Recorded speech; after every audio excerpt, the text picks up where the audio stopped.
Salut Sabrina. Alors, on revient ensemble sur cette entente de principe conclue entre WestJet et ses agents de bord.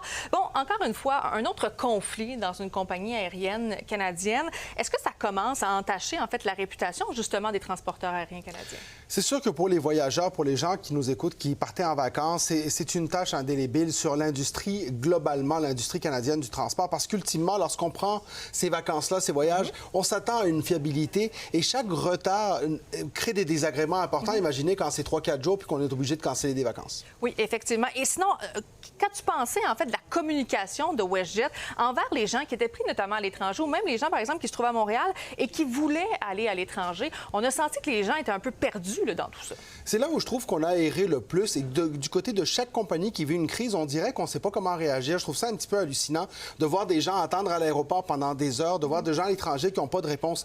Dans une gestion de crise comme celle-là, tu es supposé avoir un processus très clair qui permette aux gens de savoir qu'est-ce qu'ils ont à faire. Il faut que la prise en charge soit complète. Il faut que les gens sentent qu'on leur prend la main, qu'on les accompagne et que des gens qui ont l'information la transmettent adéquatement. Dans ce cas-ci, les gens arrivés à l'aéroport, il n'y a pas d'information, il n'y a pas de comptoir ouvert. Les gens à l'étranger sont sur le téléphone. Et ça, ce que ça crée, c'est une catastrophe au niveau de la perception, de la réputation et de la perception à long terme. Parce qu'à ce moment-là, on n'est plus dans une relation de client avec la compagnie. On est dans une relation de plainte, ce qui va aussi amener des conséquences, par exemple, sur les plaintes futures qui vont être déposées. Et en même temps, ça peut être difficile, justement, pour les voyageurs parce que, bon, on l'a vu conflit chez Air Canada, chez Air Transat, maintenant chez WestJet.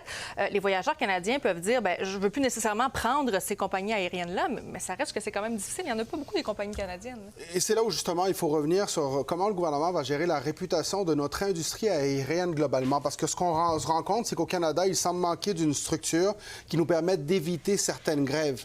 Et comment est-ce qu'on va faire pour s'assurer, justement, que l'on retrouve une fiabilité et qu'à travers ça, on retrouve la confiance des voyageurs et des voyageuses? Parce que c'est là où est-ce que, justement, on se doit de protéger le public face à des industries où peut-être qu'on ne gère pas adéquatement les relations de travail. Et justement, est-ce que tu penses que cette grève-là aurait pu être évitée? Parce qu'on a vu, il y a quand même eu un préavis de grève de 72 heures quand même.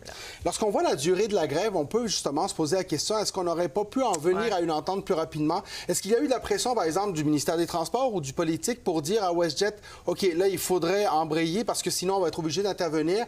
Il faut voir aussi que l'entente d'Air Canada a probablement inspiré WestJet dans cette entente-là. Donc oui, j'ai hâte d'entendre l'entreprise à savoir est-ce qu'on aurait pu l'éviter. Mais malheureusement, des fois, par exemple, ça prend une grève pour que tout le monde se mette à la table avec la bonne attitude. Parce qu'encore une fois, c'est la question de la rémunération qui était au cœur là, des enjeux. Là. Oui, cette question de la rémunération au sol, de ce que les agents vivent pendant qu'ils sont en attente. Espérons qu'il n'y ait pas d'autres événements du même genre qui se reproduisent à l'avenir, surtout pour les voyageurs. Donc voilà, reste à savoir maintenant s'ils vont être en mesure de voter pour ou contre, en fait, cette entente de principe-là. Merci beaucoup, Victor. Au revoir.